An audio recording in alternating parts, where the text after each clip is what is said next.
Thank you sir. Thank you. देखो ऐश्वर्या, मैंने हाल के दिनों में किसी देश को अपना ऐसा तमाशा बनाते नहीं देखा। ऐसा एक सुपर पावर का तमाशा दुनिया के सामने जग हंसाई का पात्र बनाया है, क्योंकि प्रेसिडेंट जो बाइडेन साहब बहुत मेहरबान हो गए। पाकिस्तान और तालिबान पे प्यार हो गया, सर, मोहब्बत हो गई, क्या हो गया, अपने देश की इज्जत की लुटिया डुबो दी है। सारी दुनिया के सामने जग हंसाई हो रही। लेकिन मुझे हैरत की बात है, इसको समझ नहीं आ रहा, वो तालिबान पे इतना प्रेम और विश्वास हो गया है। पाकिस्तान ने, जब वो वाइस प्रेसिडेंट थे, वो पाकिस्तान गए थे, अपना हाईएस्ट सिविलियन अवार्ड दे दिया था। वो सटिया गए हैं क्या? इतना प्रेम हो गया है कि पाकिस्तान ने शरेआम उनके पीठ में छुरी घोंपी है। पूरी दुनिया के सामने पाकिस्तान और तालिबान ने मिलकर अमेरिका का तमाशा बना दिया है। और ये है कि साहब ऐसे ताबड़तोड़ छोड़ के भाग रहे हैं। अब बेचारे आंखें लाल करके वो बोल रहे थे, पहले तो उन्होंने कहा कि हम विड्रॉल चालू रखेंगे जब तक हम आखिरी अपने अफगान सहयोगी को बाहर ना लिखाएं। उन्होंने CIA के डायरेक्टर साहब को भेजा। CIA का डायरेक्टर ऐसा शख्स होता था जिससे दुनिया थर थर कांपती थी। वो वहां गए, तालिबान ने उनको बोल दिया तशरीफ का टोकरा उठाओ और भागो, नहीं तो नुकसान होगा। और अब उन्होंने नुकसान किया। 12 जो है अमेरिकी मरीन्स को मार डाला है सर। 12 अमेरिकी मरीन, 100 अफगान सिविलियन मार डाले, 150 घायल किए। और ये अब जाके कह रहे हैं कि साहब हम बदला लेंगे खुरासान से। तालिबान ने ऐसे नहीं। अरे साहब, ये अटैक किसने किया है? इस अटैक पे पूरा सिग्नेचर तालिबान के हक्कानी ग्रुप का है, जो कि इस तरह की आईडीज चलाने में माहिर है। पाकिस्तान आईडी सप्लाई करता है, वो चलाता है। मार डाले 12 अमेरिकी सैनिक। और आप कह रहे हैं कि साहब तालिबान तो हमारे यार दोस्त हैं, पाकिस्तान से बड़ा एलाई कोई नहीं, वो हमको चीन से लड़ने में मदद करेगा, रूस से लड़ने में मदद करेगा। साहब देखिए, आज असलियत कहनी पड़ेगी। एम्बेसडर खलीलजाद साहब ने यह पूरी साजिश रची।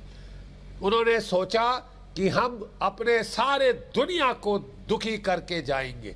हम चीन को दुखी करेंगे तालिबान के जरिए, रूस को, सेंट्रल एशिया को, ईरान को, भारतवर्ष को, सबको दुखी करके जाएंगे। $85 बिलियन के हथियार छोड़ के जा रहे हैं कि तालिबान को तो चलाने आते नहीं, IS उसको बांटेगी। तमाम कार्टून नेटवर्क्स के हाथ में अभी बड़े अच्छे अच्छे अमेरिकी हथियार होंगे। ठीक है साहब, यहाँ पे लोग बजट काट रहे हैं, यहाँ पे कटौती कर रहे हैं। लोगों को डिफेंस पे ही खर्चा करने में सबसे बड़ी मुसीबत होती है हमारी जो प्रजातंत्र है जी। और यहाँ देखिए साहब, $85 अरब हमारा डिफेंस बजट है, $71.1 बिलियन पर सालाना।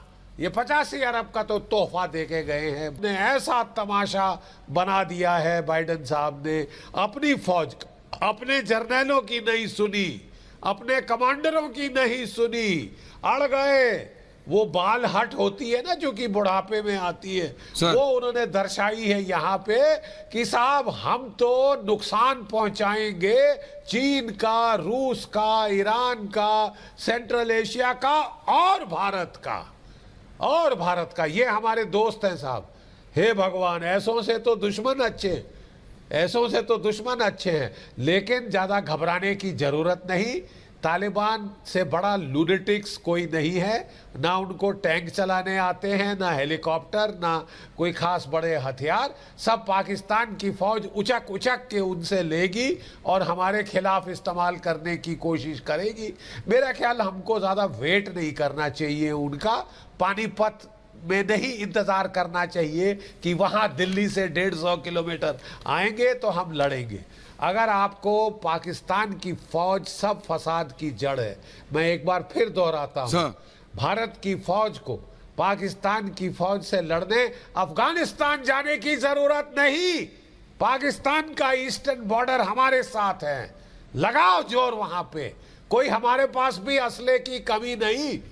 $71 बिलियन पर प्रतिवर्ष हम 75 सालों के तकरीबन उसके बराबरी का खर्चा करते आ रहे हैं।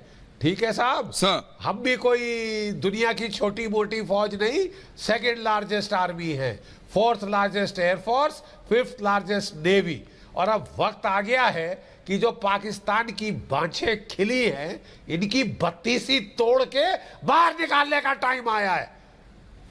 यहां अभी चरखा काटने का टाइम नहीं है, चरखा मत काटिए, युद्ध का टाइम है, युद्ध करिए।